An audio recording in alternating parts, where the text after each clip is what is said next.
The Flying Kipper. Lots of ships use the harbour at the big station by the sea. The passenger ships have spotless paint and shining brass. Other ships, though smaller and dirtier, are important too. They take coal, machinery, and other things abroad and bring back meat, timber, and things we need. Fishing boats also come there. They unload their fish on the quay. Some of it is sent to shops in the town, and some goes in a special train to other places far away. The railwaymen call this train the Flying Kipper.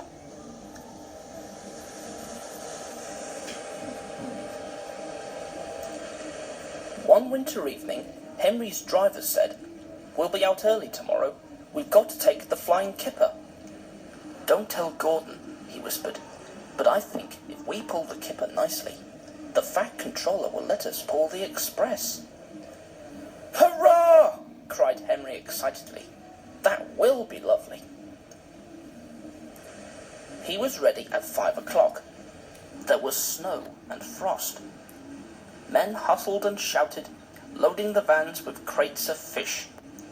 The last door banged, the guard showed his green lamp, and they were off.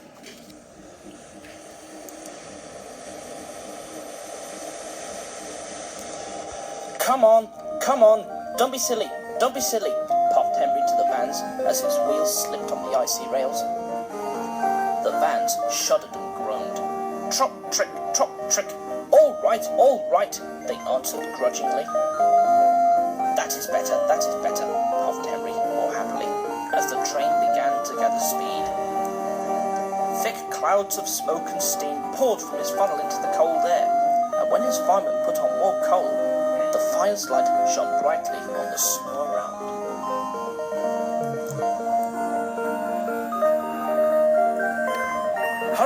Hurry, panted Henry. They whooshed under bridges and clattered through stations, green signal lights showing as they passed. They were going well. The light grew better, and a yellow signal appeared ahead. Distant signal up, thought Henry. Caution. His driver, shutting off steam, prepared to stop. But the home signal was down. All clear, Henry. Away we go. They couldn't know the points from the main line to a siding were frozen, and that signal had been set at danger. A fall of snow had forced it down.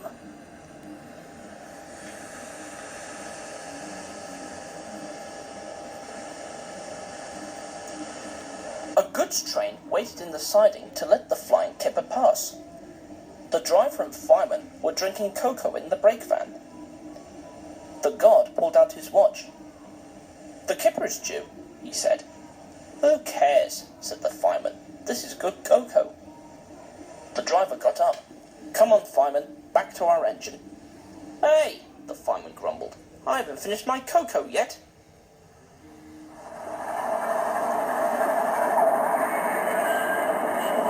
A sudden crash.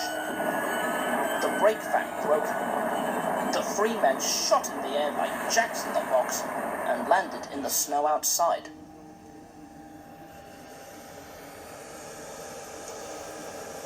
Henry's driver and fireman jumped clear before the crash.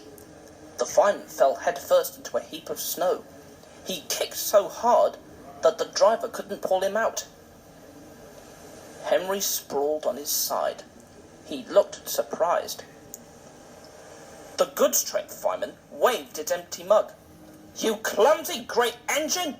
The best cup of cocoa I ever had, and you bump into me and spill it all!"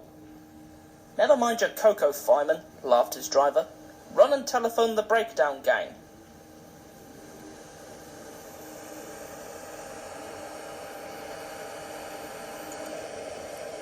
The gang soon cleared the line, but they had hard work lifting Henry to the rails.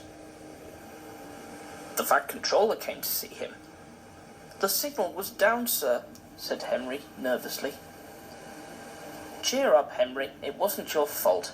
Ice and snow caused the accident.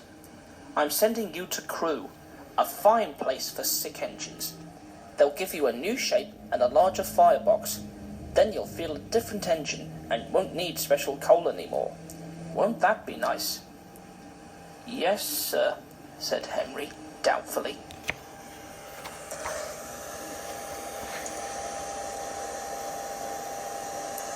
Henry liked being at Crew, but was glad to come home. A crowd of people waited to see him arrive in his new shape. He looked so splendid and strong that they gave him 3 cheers. "Peep, peep, pip, pip, pip, peep! Thank you very much," he whistled happily. I am sorry to say that a lot of little boys are often late for school because they wait to see Henry go by. They often see him pulling the express, and he does it so well that Gordon is jealous. But that is another story.